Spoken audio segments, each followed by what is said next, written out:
सामवेद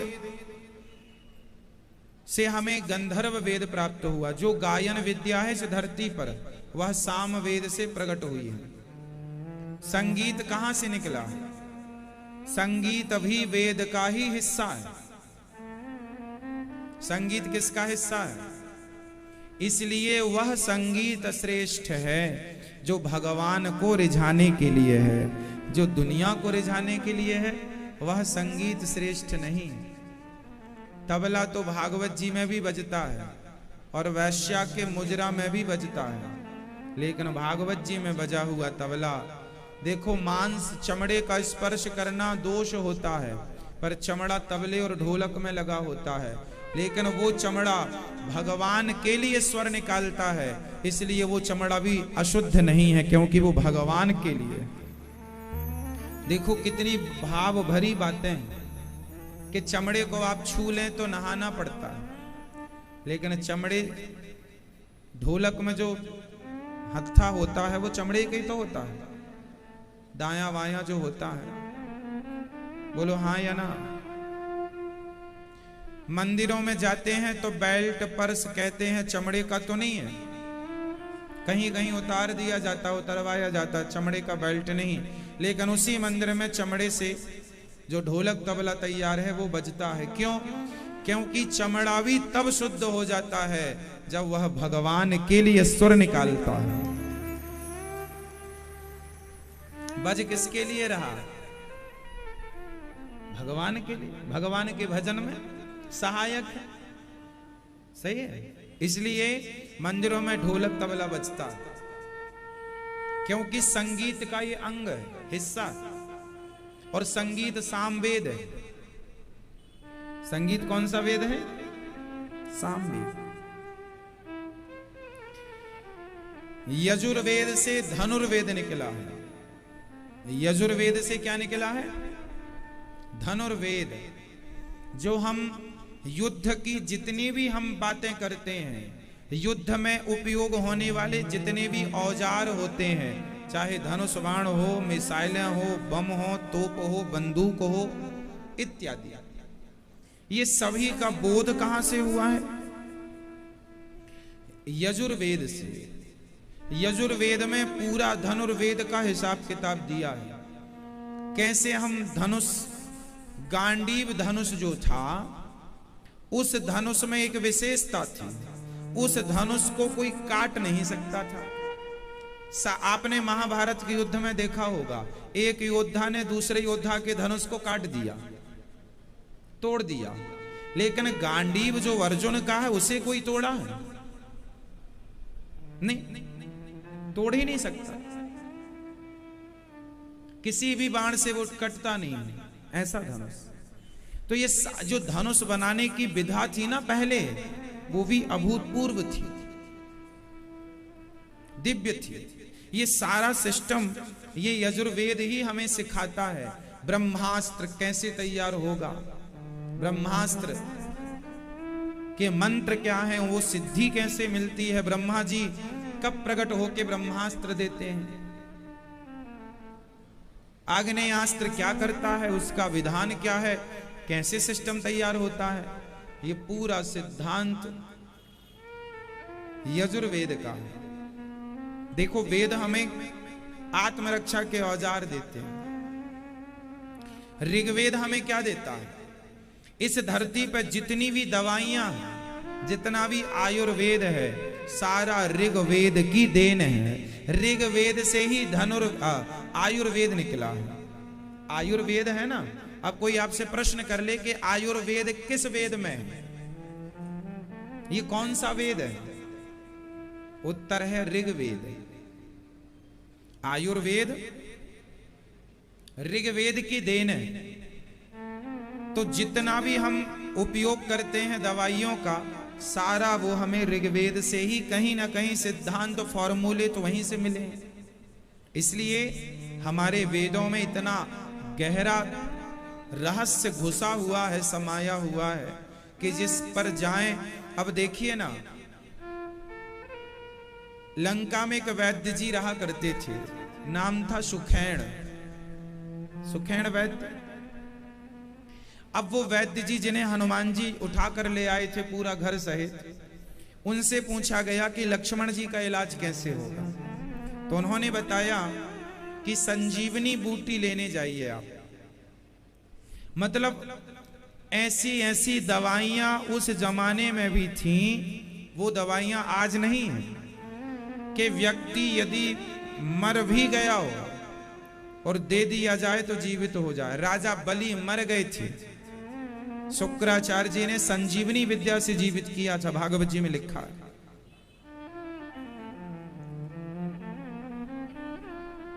बलि मर गए थे, शुक्राचार्य जी ने जीवित किया। तो ये विद्याएं हैं, ये सब वेदों का रहस्य है।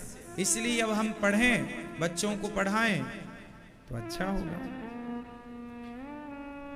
अथर्ववेद का स्थापत्य, अथर्ववेद से क्या मिला है? जितने भी हम इंजीनियर बनते हैं, हर सब्जेक्ट के, हर क्षेत्र के, आप जो भी उपलब्धि इंजीनियर प्राप्त बन के जो भी आप हासिल करते हैं ज्ञान, वो ऑलरेडी हमारे अथर्ववेद का ही सार है। सड़कें कैसी बनती हैं, ये कोई इंजीनियर ही बनाएगा। ओवर ब्रिज कैसे बनते हैं, इंजीनियर ही बनाएगा। बड़े बड़े डैम कैसे बनते हैं, इंजीनियर ही बनाएगा। तो ये जो बड़े बड़े महल, अब दशरथ जी का अब कैसा महल था, भगवान श्री कृष्ण का जो महल था द्वारिका का, उसे विश्वकर्मा जी ने बनाया था। कैसे बनाया? वो इंजीनियर थे, उन्हें अथर्ववेद का ज्ञान था। वेद के अनुसार अथर्ववेद में ये मिलता है कि घर का वास्तु कैसा हो, शहर का वास्तु कैसा हो, गांव का वास्तु कैसा हो। पहले गांव भी वास्तु के हिसाब से बनते थे। गांव की स्थापना होती थी ना, तो पहले के जितने भी गांव आप देखेंगे, उन गांवों के ईशान कोण में तालाब जरूर होता था, लगभग, है ना। तालाब होना मतलब पानी की उपस्थिति। पहले के लोग गांव में तालाब खोदते थे, तो तालाब को भी ये देखकर खोदा जाता था कि गांव के किस दिशा में खोदा हुआ तालाब गांव को सुखी रखेगा, ताकि गांव का वास्तु ना बिगड़े। घर का वास्तु होता है, गांव का वास्तु होता है। पहले गांव भी तो बसाए जाते थे ना, तो वास्तु के अनुसार बसाए जाते थे। कहां तालाब खोदना, कहीं भी नहीं खोद देंगे, क्यों मैया? शोध होता था, कहीं भी महल नहीं बन जाते थे। बड़े बड़े इंजीनियर जाके शोध करते थे। अब जैसे ताजमहल यमुना जी के किनारे बना हुआ है, तो हमारे भारत के इंजीनियरों ने ही तो बनाया है। ऐसी जगह बनाया, आज उस महल को बने कई 100 साल बीत गए, लेकिन देखिए इतनी बाढ़ आती है यमुना जी में, कितनी नदियों के किनारे गांव या शहर खतरे में होते हैं। कभी भी बाढ़ आ जाए, मिट्टी खिसक जाए, मिट्टी कट जाए, इमारत गिर जाए, लेकिन कितना शोध किया होगा उस जमीन के लिए कि यहां तक कभी पानी पहुंचेगा ही नहीं, कितनी भी बाढ़ आ जाए, क्यों जी? और यहां से यमुना जी का दर्शन भी होगा। अब देखो कैसे में गणित नहीं लगी होगी, कितना दिमाग लगाया होगा। तो ये दिमाग आज का ही नहीं है मेरी माँ, पहले भी लोगों के पास दिमाग था। पहले के लोग बेअक्ल नहीं थे। पहला कंप्यूटर नहीं था, सॉफ्टवेयर नहीं थे, सिस्टम नहीं था, लेकिन अथर्ववेद का हिसाब कोई अपनाए तो बिना आज के कंप्यूटर के बिना ही वो चीजें बन सकती हैं जो पहले बनती थी बिना कुछ के। जैसे राम सेतु बना, कोई खंबा नहीं बीच में, कोई खंबे का काम ही नहीं, इस तरफ से सीधा उस तरफ। तो ये भी एक कला है, एक ज्ञान है। तो ये सब वेदों की देन है। इसलिए हमारे जो वेद हैं, पुराण हैं, इनमें श्रद्धा रखनी चाहिए, इन्हें पढ़ना चाहिए, इन्हें समझना चाहिए। यदि ना पढ़ सको तो ध्यान से सुना करो। इनकी अवहेलना नहीं करनी चाहिए कि नहीं जी हमने तो ये पढ़ाई पढ़ी है, आपकी पढ़ाई में तो कुछ नहीं है, हम ही ज्ञानी हैं, आप मूर्ख हैं, ऐसा नहीं। हमें सबका अपने वेदों का, पुराणों का आदर करना चाहिए, सम्मान करना चाहिए।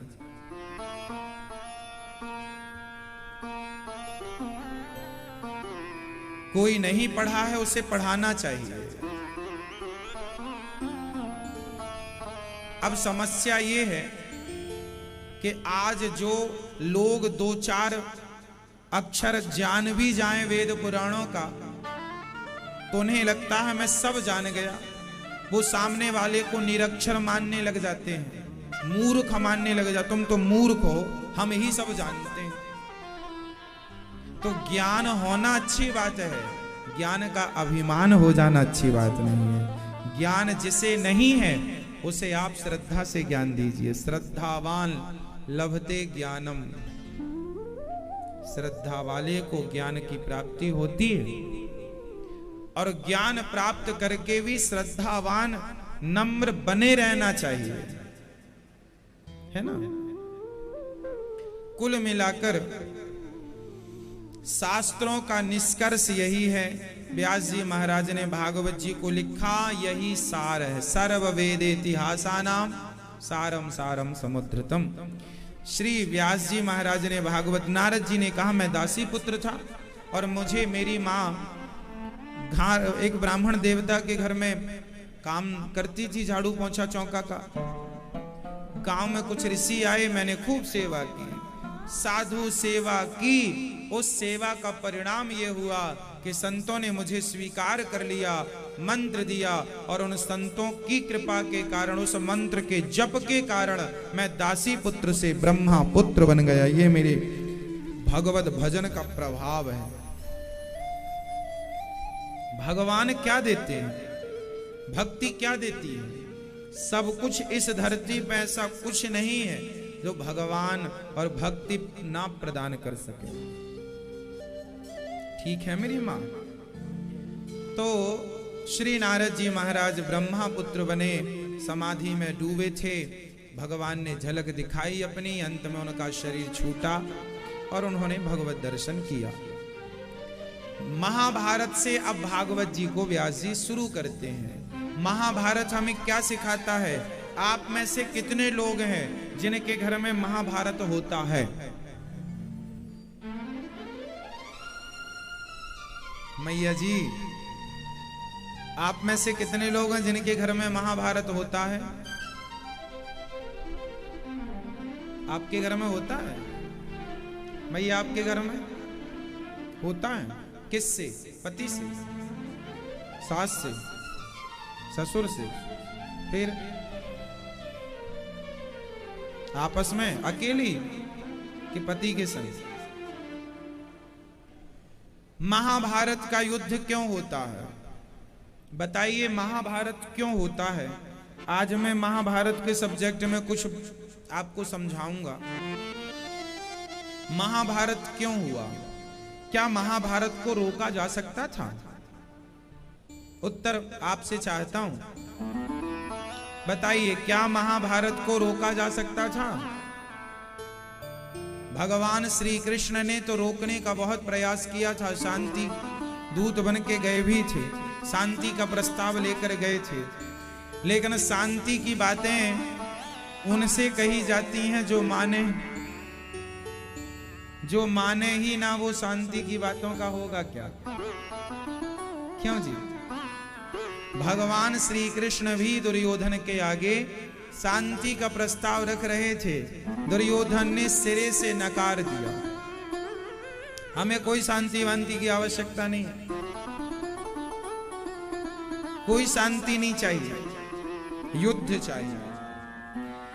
कहने में अच्छा लगता है कि युद्ध हो जाने दो, युद्ध, लेकिन युद्ध के जो परिणाम होते हैं वो बहुत अच्छे नहीं होते। युद्ध में हमेशा दोनों पक्षों की हानि होती ही होती है। इसलिए कोशिश ये करनी चाहिए कि कभी युद्ध हो ही ना। युद्ध, आप लोग जो युद्ध करते हैं पति से, सास से, ससुर से, पत्नी से, पड़ोसियों से, रिश्तेदारों से, ये युद्ध ना हो, इसकी कोशिश करनी चाहिए। युद्ध हो कुछ लोग चाहते ही हैं युद्ध होए। दुनिया के लोग लड़ाना चाहते हैं, भिड़ाना चाहते हैं। तुम लड़ने को बैठो और तुम लड़ो तो दुनिया तो बैठी बैठी तमाशा देखेगी, तुम लड़ते रहो। इसीलिए लड़ना समझदारी नहीं है। जो आदमी लड़ रहा है उसे आप मूर्ख ही समझिए। लड़ना समझदारी नहीं हो सकती। इसलिए जब एक बोले तो दूसरे को चुप रहना चाहिए।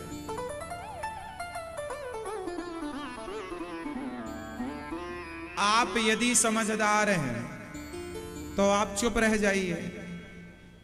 अब बताइए, पति और पत्नी में एक बोल रहा है ज्यादा और एक चुप है। अब बताइए उनमें से कौन ज्यादा समझदार है? जो ज्यादा बोल रहा है वो, या चुप है वो? ज्यादा बोलने वाला समझदार है या चुप रहने वाला? जोर से। तो आज से आप लोग अपना नाम समझदारों में लिखाएंगे कि मूर्खों में? बोलो। समझदार वही है जो चुप रहे, ज्यादा ना बोले। अधिक नहीं बोलना चाहिए, उतना बोलना चाहिए जितना उचित है, जितना ठीक है, अनुचित नहीं। कोशिश यही करो, मौन रहो तो ही अच्छा है। कम से कम विष मत घोलो, बोलो यदि पहले तुम तौलो, फिर मुख को खोला करना। पुष्प नहीं बन सकते हो तो कांटे बनकर मत रहना। बोलने के पहले तौल कर देखो कि शब्दों में वजन कितना है। हाँ, इसलिए प्रिय भक्तों, महाभारत ना हो इसकी भरपूर कोशिश करनी चाहिए।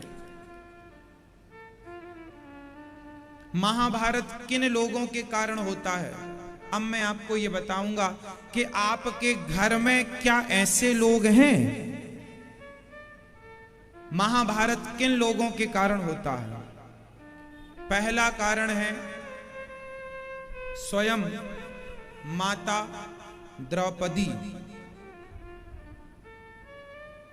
द्रौपदी माता ने क्या गलती की? उन्होंने अधिक बोल दिया। अंधों के अंधे होते हैं, नहीं बोलना चाहिए था। किसी का मजाक नहीं उड़ाना चाहिए। कई बार उड़ाया हुआ मजाक बड़ा भारी पड़ जाता है। कहां पर क्या बोलना है, क्या नहीं बोलना, ये विचार करना चाहिए। कितना बोलना है वो विचार करना चाहिए। माता द्रौपदी ने जरूरत से ज्यादा बोल दिया। इसलिए आपसे मैं ये कहूंगा कि जब घर में विवाद हो, झगड़ा हो, ज्यादा नहीं बोलना चाहिए। क्योंकि झगड़ा तो आज हो रहा, कल तो तुम्हें संग ही रहना है।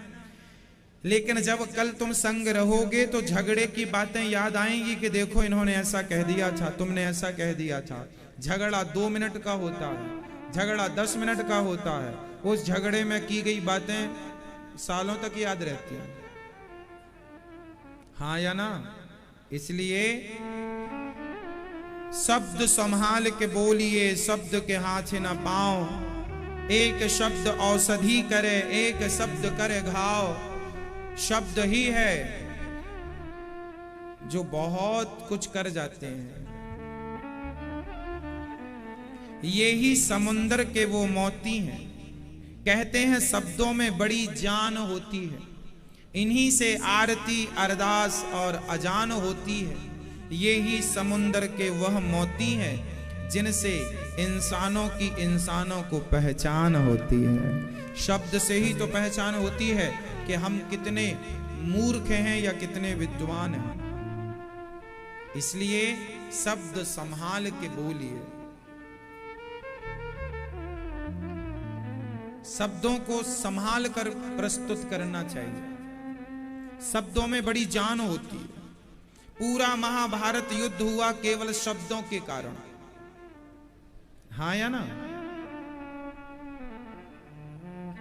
चलो द्रौपदी माता से गलती हो गई, अब मैं दूसरी गलती बताता हूं। दूसरी गलती की दुर्योधन ने,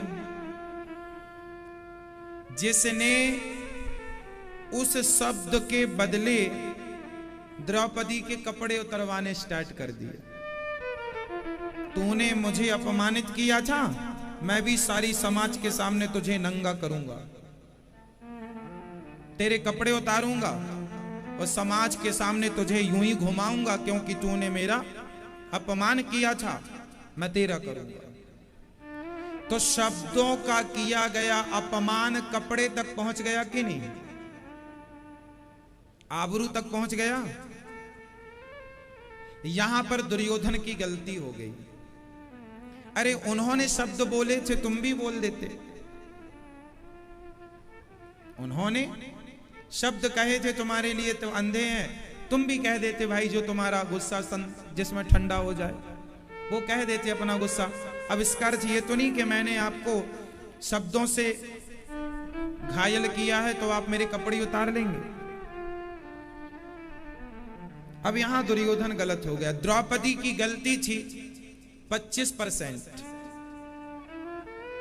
और दुर्योधन की गलती हो गई 75। टोटल हो गया महाभारत स्टार्ट। अब यहां यह देखना है आप लोगों को कि सास की कितने % गलती है और बहू की कितने % गलती है। गलतियां तो सबकी होती हैं, बस फर्क यह है किसी की ज्यादा, द्रौपदी की कम थी और दुर्योधन की ज्यादा थी। एक बात और बताऊं, ये जरूर ज्ञान रखो अपने जीवन में, इतने मूर्ख ना रहो। ये ज्ञान रखो कि किस गलती का दंड कितना होना चाहिए। अब गलती की थी द्रौपदी ने, चलो कह दिया, शब्द है निकल गया। इसका अर्थ ये तो नहीं कि तुम भरी समाज में अपनी भौजाई को तुम कपड़े उतारने लग जाओ उसके। क्या ये समाधान था? लेकिन दुर्योधन जैसे दुष्ट लोग इसी समाधान की तरफ जाते हैं। समाज में यदि दुर्योधन जैसे दुष्ट तब थे तो आज भी दुर्योधन जैसे दुष्ट हैं। किसके घर में है ये दुर्योधन जैसे, ये मुझे नहीं पता, लेकिन आप सावधान रहें कि कहीं जरा जरा सी गलतियों में आपके घर महाभारत ना चालू हो जाए। ये महाभारत की कथा केवल सुनने सुनाने की नहीं है, ये सीख है कि जो गलती इतिहास में हुई अब वो आप और हम ना दोहराएं। गलतियां बहुत कुछ सिखाती हैं, सीखने वाला होए तो गलतियों से बहुत सीख सकते हैं आप लोग। बताओ जी, गलतियां सिखाती हैं कि नहीं? अगर गलती रुलाती है तो नया रास्ता दिखाती है। मनुष्य गलती का पुतला है, ये अक्सर हो ही जाती है। जो गलती करके पछताए उसे इंसान कहते हैं। जो गलती करके स्वीकार कर ले, गलती एक्सेप्ट कीजिए, स्वीकार करो प्लस सुधार करो। जीवन में आगे बढ़ने का फार्मूला मैं आपको दे रहा हूं। गलतियां सबसे होती हैं, उन्हें स्वीकार करो और सुधार करो। गलतियां स्वीकार करना सीखिए और सुधार करना सीखिए। स्वीकार कर लो कि हाँ हमसे गलती हुई है, और सुधार कर लो, ठीक है अब हम सुधार कर लेंगे। बस इतनी सी बात है। आदमी गलती स्वीकार नहीं करता और सुधार नहीं करता और अपनी गलती को ही सत्य प्रमाणित करने की कोशिश करता, मैं ही सही हूं, मैं ही सही